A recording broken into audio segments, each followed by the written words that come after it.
महत्वाची लढत आहे मुंबईतली दक्षिण मध्यची राहुल शेवाळे विरुद्ध देसाई अशी ही लढत आहे। तर गोविंद तुपे हे आपले दक्षिण मध्य मुंबई मतदारसंघावर लक्ष ठेवून आहेत। गोविंद तुपेंकडे मी जाणार आहे।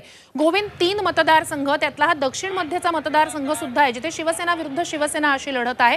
तर इथलं चित्र नेमकं काय दिसलेलं आहे किंवा काय डिसाइडिंग फॅक्टर इथला असू शकतो?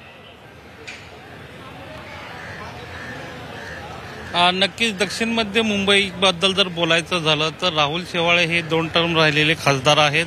ते या ठिकाणी उद्धव ठाकरे आणि शिंदे गटामध्ये थेट लढत असल्यामुळे या ठिकाणची लढत जी आहे ती रंजक असल्याचं पाहायला मिळतं। आणि सगळ्यात महत्त्वाचं म्हणजे या निवडणुकीमध्ये प्रचाराच्या फॅक्टरबद्दल जर बोलायचं झालं तर धारावी ही आशिया खंडातली सगळ्यात मोठी झोपडपट्टी ही याच मतदारसंघामध्ये आहे आणि त्याचबरोबर कष्टकरी कामगार वर्ग जो आहे तोही या ठिकाणी मोठ्या प्रमाणात येतो। आणि पुनर्विकासाचे मुद्दे असतील, रेल्वेच्या लगतच्या झोपडपट्ट्या असतील किंवा वाहतुकीचं जाळं आणि सगळ्यात महत्त्वाचा म्हणजे धारावीचा पुनर्विकासाचा अनुषंगानं सुरू असलेलं राजकारण, हे सगळे जे मुद्दे आहेत या निवडणुकीच्या प्रचारामध्ये प्रभावी होते। आणि त्याच वेळेला दुसरीकडे सगळ्यात महत्त्वाची जर गोष्ट बघितली तर एकंदरीतच ह्या मतदारसंघावर जर प्रभाव जर बघितला तर दलित, मुस्लिम आणि इतर सर्व जातींचा प्रभाव हा तेवढाच प्रमाणात असल्याचं पाहायला मिळतं आहे। त्यामुळं इथली जी लढत आहे ती चुरशीची याच्यासाठी होती कारण का हा जो मतदारसंघ आहे तो या ठिकाणी चेंबूर असेल, अणुशक्तीनगर असेल, त्याचबरोबर माहीम असेल,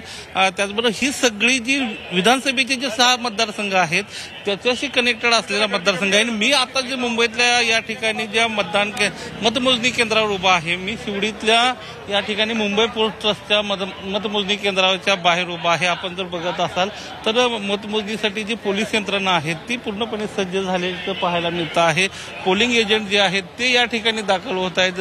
मतमोजणीसाठीचे जे सगळा जो निवडणूक आयोगानं हायर केलेला जो स्टाफ आहे ते सगळे कर्मचारी जे आहेत ते या ठिकाणी आल्याचं पाहायला मिळतं। संपूर्ण जे रेलचेल आहे ही सगळी या परिसरात पाहायला मिळतं आहे आणि साधारणतः 7 वाजता मतमोजणीला सुरुवात होईल। पहिल्यांदा पोस्टल जे मतदान आहे त्याची मोजणी केली जाईल आणि त्यानंतर बाकीचं जे मतदान पेटीत बंद झालेलं जे मतदान आहे त्या मतदानाच्या मोजणीला सुरुवात होईल। आणि एकूणच मुंबईकरांनी आणि त्यात खास करून दक्षिण मध्य मुंबईतील मतदारांनी नेमका कौल राहुल शेवाळ्यांच्या बाजूने दिलाय की अनिल देसाईंच्या बाजूने हे पाहावं लागणार आहे। नक्कीच गोविंद, हा मुद्दा महत्त्वाचा यासाठी सुद्धा आहे की इकडेच शिवसेना भवन सुद्धा येतं, त्यामुळे दक्षिण मध्यचा कौल कुणाला असणार आहे?